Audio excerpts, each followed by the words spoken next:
Yo guys, what's going on? Robert Warshack here. We're going to be taking a look at the best decks since Perils in Paradise came out.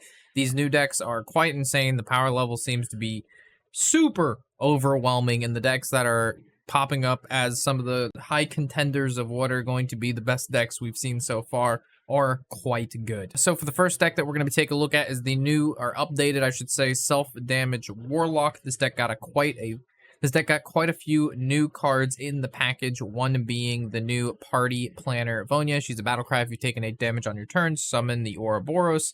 The Ouroboros is a 8 mana card. Let's go ahead and take a look at it. 8/8 Death Rattle, and it has a taunt.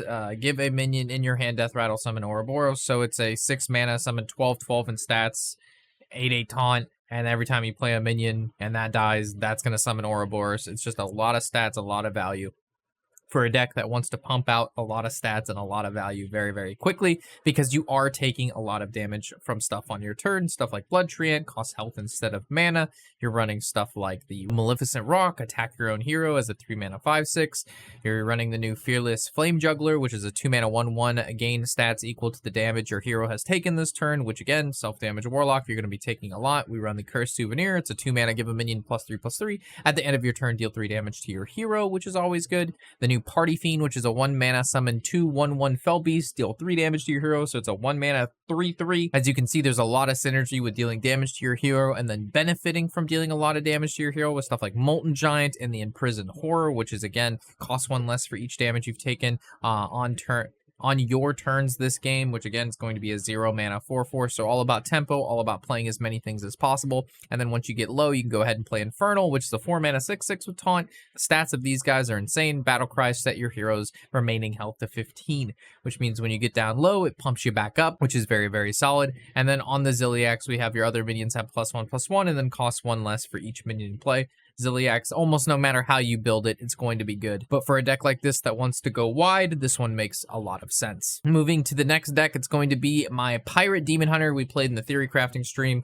I saw this deck quite a few times today as well, and it looked really, really good. I just haven't crafted patches yet, but it's on the list. He's just not that important right now because I'm not playing this deck at the moment, but it's still a very, very good deck, very aggressive, a lot of new cards. Let's take a look at them.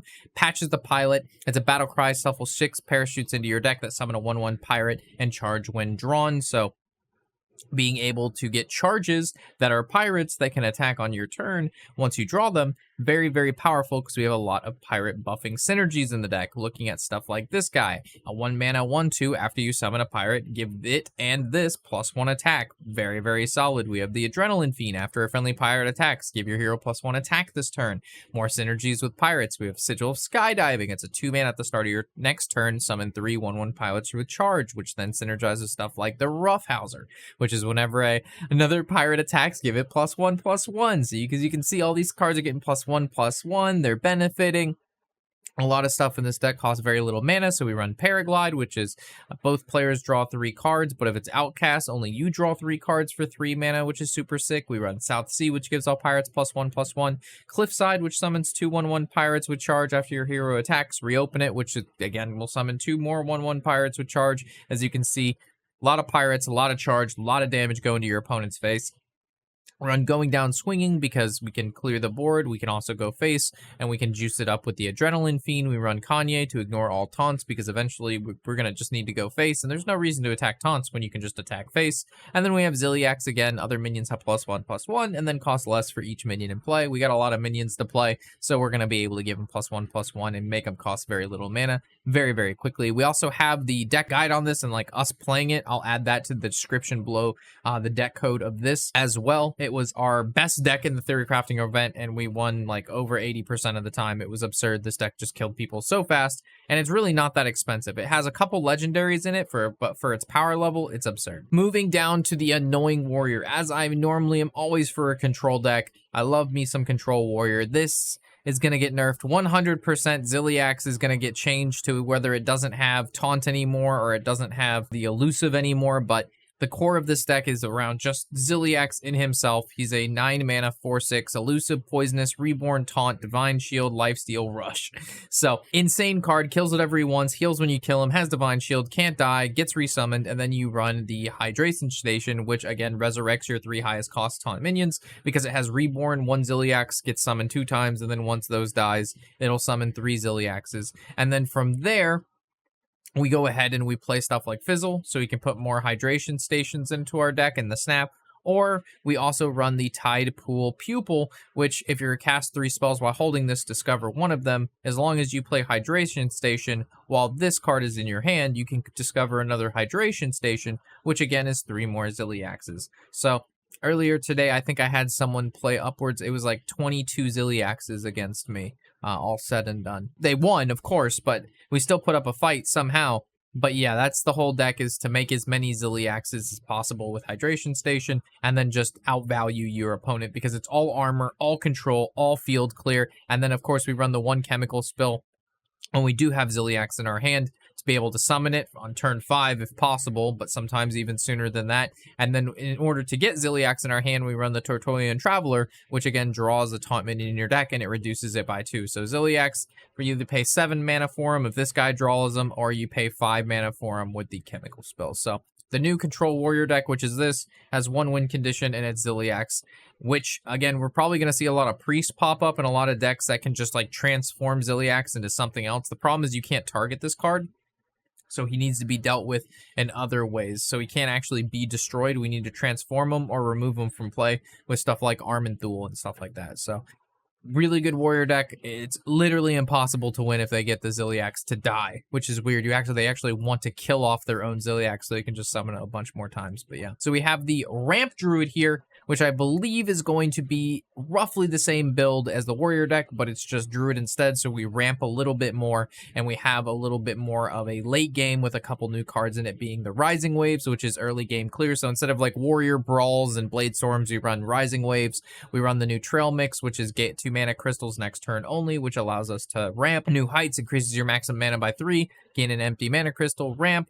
With ramping and spending a lot of mana, Gem Tosser becomes even better, because if you finale this guy, you can do a hell of a lot of damage to your opponent. We run the new Messiah, which is in 3 turns, replay every spell you've cast in between now and then. So again, replaying spells. What good spells do we want to play? Hydration Station. Which cards do we want to bring back? Zilliax. On top of that, we have ramp, so we run like Doomkin to be able to steal our opponent's mana, get more ourselves. We run Puppet Master on top of the Summer Child to be able to discount our high minions so we can play them quickly and efficiently, and it's just insane.